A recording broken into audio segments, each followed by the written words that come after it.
En el siguiente video se hablará de las siguientes aplicaciones que tiene el cálculo vectorial a distintos ámbitos. Bueno, pues a mí me tocó el tema 3.5 que se llama longitud de arco.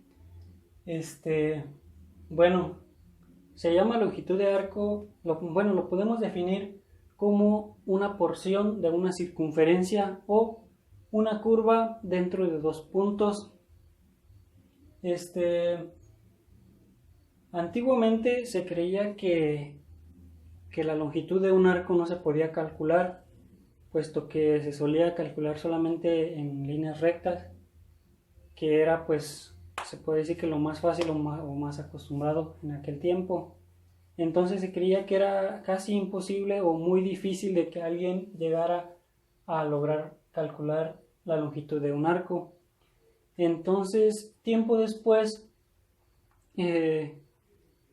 algunos pensadores llegaron a distintas conclusiones. Entonces, dentro de una circunferencia dibujaron un polígono. Entonces este polígono lo dividieron en varias partes. Entonces se dieron cuenta que al sumar la longitud de sus lados, llegaban a una aproximación de la longitud de esa circunferencia.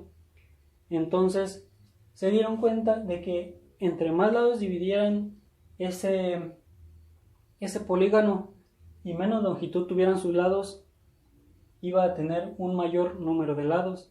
Entonces, al sumarlos, iba a tener una aproximación, se podría decir que un poco más exacta a la medida de esa circunferencia. Bueno, la longitud de arco la podemos llevar más a la práctica en nuestra vida diaria. Un ejemplo sería en los marcos de las casas. Como tiene forma de curva o arco, es un poco más complicado sacar la longitud que va a tener. Esto es muy importante, ya que de esto se deriva qué tipo de material vamos a utilizar, qué longitudes, un ejemplo de varillas vamos a usar también, así como cuánto material nos vamos a llevar y qué tan costoso puede ser. Esto lo aplicamos cuando tenemos una curva, aplicando lo que habíamos mencionado sobre las circunferencias y los polígonos. Esta curva la dividimos en pequeñas fracciones rectas a lo largo de toda esta curva. Entonces se dice que una curva entre más fracciones rectas tenga y con una menor longitud, al sumarlas vamos a tener una aproximación, se dice que exacta o un tanto exacta, de la longitud de esta curva. Esto nos ayuda puesto que a gran escala no se podría medir tan bien como si tuviéramos un pequeño puente que pudiéramos nosotros manipular, y si nos pidieran las medidas podíamos con una cinta pegársela a lo largo de esta curva, cortar los extremos sobrantes de la curva, y al despegar esa cinta y estirarla la podíamos medir de manera recta y darnos exactamente la medida de ese arco, pero cosa que no se puede hacer en la vida real a gran escala, como un ejemplo en puentes, marcos de casas, entre otras cosas. Entonces aquí aplicamos lo que es la longitud de arco, que dividimos esas curvas en pequeñas fracciones de líneas rectas, y al sumarlas se dice que nos da una aproximación de lo que es esta curva. Se dice que la longitud de arco la podemos definir como la rectificación de una curva, pues al convertirla en pequeñas fracciones rectas es como si tuviéramos una línea recta. En este caso vamos a hablar de la ingeniería civil aplicada al cálculo vectorial. Entonces, la ingeniería civil, un claro ejemplo donde se puede ver el cálculo vectorial es en el diseño de vías y carreteras. Bueno, porque en la carretera hay tres tipos de curvaturas, la cual es la recta, donde su curvatura es igual a 0, las de transición, donde la curvatura es variable y la curvatura como tal, que es constante. Antes dicho, en la carretera existen 3 tipos de curvatura y nos vamos a enfocar más a la curva de transición.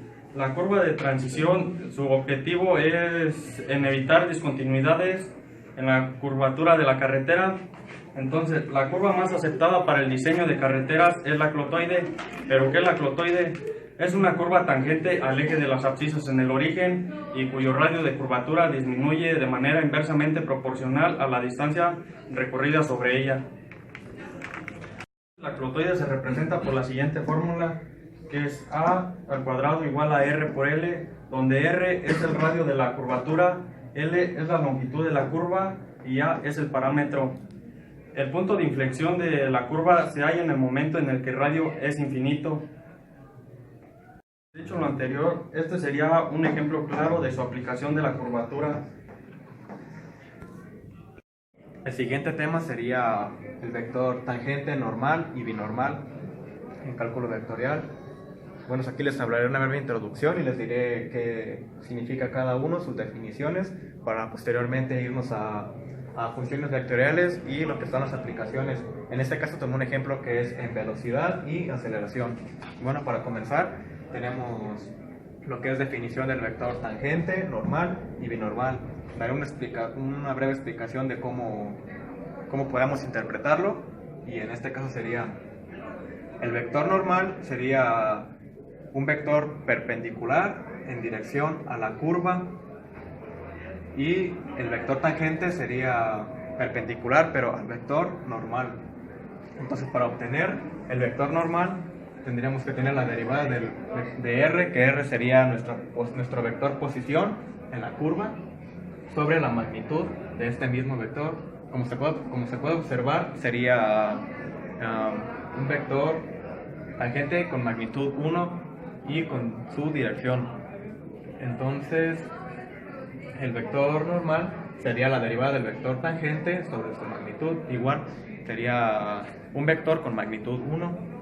Entonces, el vector binormal sería perpendicular a estos dos, tanto al vector normal como al vector tangente, y quedaría de este modo, que sería ortogonal a estos dos puntos. Entonces, por lo tanto, tendríamos que el vector binormal quedaría de esta forma, sería ortogonal a estos dos puntos.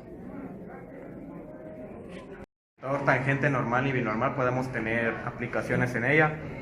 En este caso sería para una curva C que describa a una curva paramétrica.